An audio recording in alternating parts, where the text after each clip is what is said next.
Shalom Bapak Ibu yang dikasihi Tuhan. Puji nama Tuhan, sungguh malam hari yang indah. Kalau kita ada pada kesempatan malam hari ini, kita boleh memuji dan bahkan kita akan belajar kebenaran firman Tuhan. Ya, seringkali kita menaikkan satu pujian. Ya, aku ingin selalu bersekutu denganmu, menikmati hadiratmu, biarkan rohmu tinggal dalam hidupku, sungguh indah bersamamu selamanya. Sungguh indah tinggal bersama dengan Tuhan, hanya dekat Allahku, rasa tenang hatiku. Ku ingin selalu bersekutu denganmu, ingin selalu bersekutu dengan Tuhan. Karena selalu bersekutu dengan Tuhan, di sana hati kita rasa tenang saat kita bersama dengan Tuhan.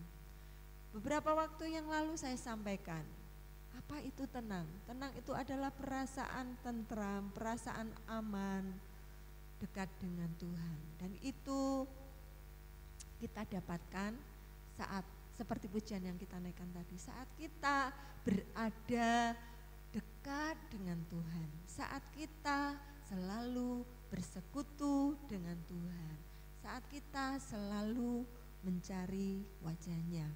Nah, malam hari ini saya ingin menyampaikan kebenaran firman Tuhan dengan satu tema, tinggal tenang dalam Tuhan.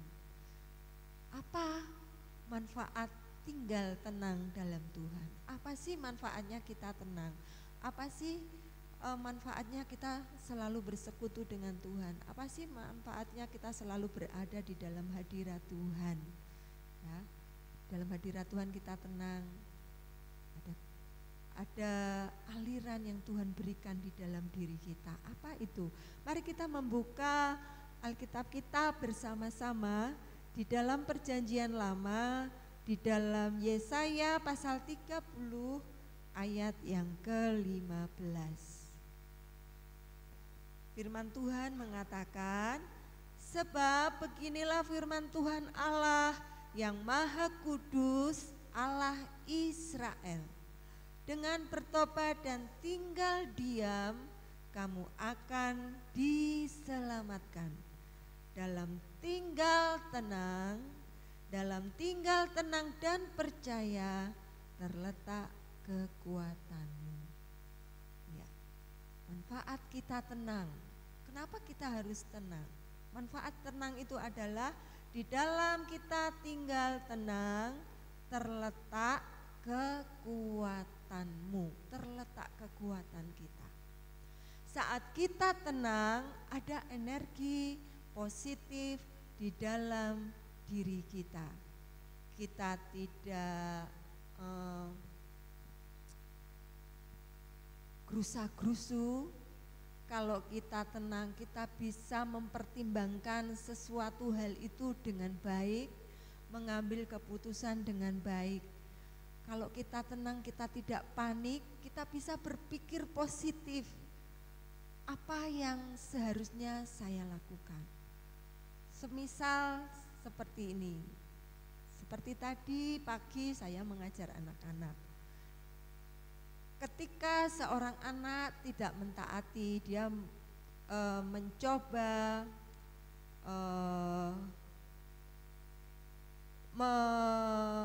mencoba gurunya supaya dia tidak taat dengan peraturan. Tadi pagi kami makan bersama. Sementara nasi dihias, semuanya bersabar. Dia sudah tidak sabar. Dia mau cepat-cepat ngambil lauknya dan dia ingin makan duluan. Tetapi saya mengatakan sabar, tunggu temannya, kita makan bersama-sama, nasinya sedang dihias. Dia menangis, nasinya dilempar, ya gitu ya, sampai yang sebagian udah dihias itu keluar dari piringnya. Kalau saya tidak tenang, saya terpancing emosi, saya akan berkata buruk kepada anak itu. Tetapi ketika saya tenang, Saya bilang kepada guru pendamping yang di sebelahnya, udah Bu biarin aja. Dia nangis, sudah biarkan nangis, nanti kan diam sendiri. Nah, dibutuhkan ketenangan, itu manfaat tenang itu seperti itu, terletak kekuatan. Kita bisa menjaga emosi kita, sehingga kita bisa mengambil sikap bagaimana untuk menghadapi permasalahan yang timbul. Itu manfaat dari kalau kita tenang, ya ada energi positif yang terletak di dalam diri kita. Kita bisa memutuskan yang baik, mempertimbangkan yang baik, sehingga apa yang kita ambil keputusan, perbuatan yang kita lakukan itu adalah yang tepat. Nah, itu yang pertama. Yang kedua, kita akan membuka bersama-sama di dalam 1 Petrus pasal 4 ayat yang ke-7. 1 Petrus pasal 4 ayat yang ke-7. Kesudahan segala sesuatu sudah dekat. Karena itu kuasailah dirimu dan jadilah tenang, supaya kamu dapat berdoa. Jadilah tenang supaya kamu dapat berdoa. Manfaat dari tenang yang kedua adalah supaya kita bisa berdoa. Berdoa itu adalah komunikasi dengan Tuhan. Komunikasi dua arah antara kita dengan Tuhan. Saat kita khawatir, saat kita takut, saat kita gelisah, saat kita panik, kita bisa berdoa kepada Tuhan. Tetapi itu satu arah, Tuhan tolong saya kipiye.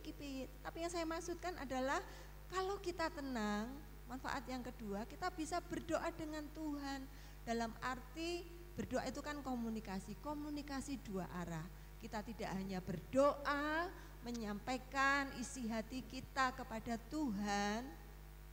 Kalau kita tenang, dalam kondisi tenang kita bisa berdoa, kita juga bisa mendengarkan suara Tuhan, mendengarkan kehendak Tuhan, mendengarkan maunya Tuhan di dalam diri kita.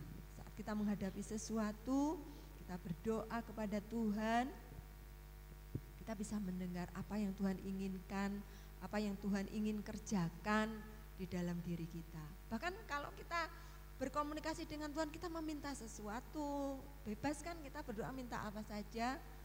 Tapi kita juga kembali lagi, kita tenang. Saat kita berdoa, kita belajar mendengar Tuhan. Tuhan, biarlah kehendak-Mu yang jadi.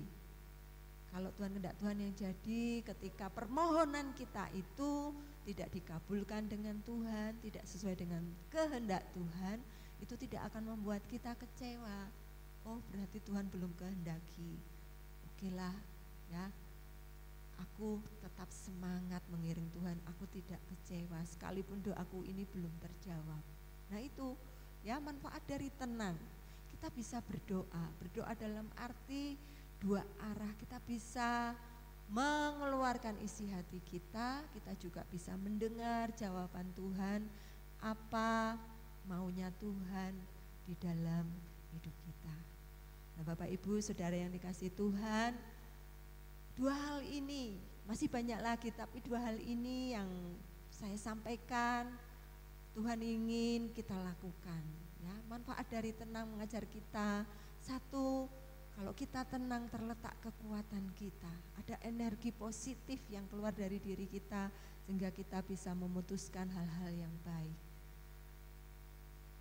Yang selanjutnya ketika kita tenang, kita bisa berdoa, kita mengutarakan isi hati kita dan kita bisa mendengar kehendak Tuhan di dalam diri kita.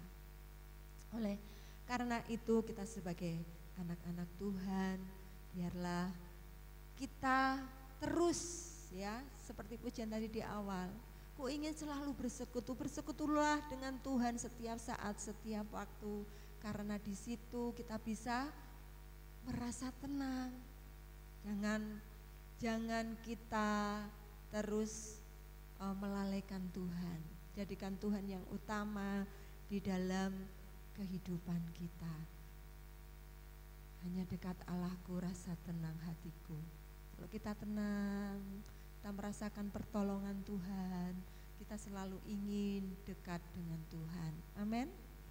Ya, kita selalu ingin dekat dengan Tuhan. Saya tuh kalau melalaikan jam-jam doa saya, Roh Kudus menegur saya kadang karena kegiatan banyak, kamu belum merenungkan firman Tuhan, ada yang berbicara di dalam diri saya, Tuhan ingatkan, oh Tuhan, terima kasih Tuhan mengingatkan, saya akan melakukan itu. Dan ketika saya melakukan itu, sudah berkomunikasi dengan Tuhan, tenang gitu ya.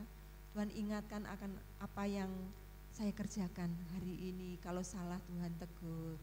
Tuhan mengingatkan, ojo ngambil keputusan seperti ini, itu tidak baik loh ya. Ada Roh Kudus yang mengingatkan, dan biarlah itu ada di dalam diri kita. Kita diingatkan kembali selalu bersikap tenang, karena Tuhan itu akan memberikan kekuatan bagi kita. Tuhan itu yang akan menyatakan isi hatinya kepada kita. Kalau kita tenang kan kita mau mendengar. Saat kita tidak tenang kan kita nggak bisa mendengar. Kalau kita tenang, kita bisa mendengar kehendak Tuhan. Tuhan tuh mau menyampaikan isi hatinya kepada kita. Nah, demikianlah Bapak Ibu Saudara yang dikasihi Tuhan, dua hal manfaat dari tenang yang bisa saya sampaikan kepada Bapak Ibu. Janganlah kita goyah ya dengan keadaan saat ini, tapi tetaplah berharap pada Tuhan, karena Dia Allah yang setia, Dia kekuatan kita, Dia sumber pertolongan kita. Jangan kehilangan pengharapan kita. Biarlah kita tetap tinggal tenang di dalam Tuhan, karena Tuhanlah yang menjadi penopang hidup kita. Amin.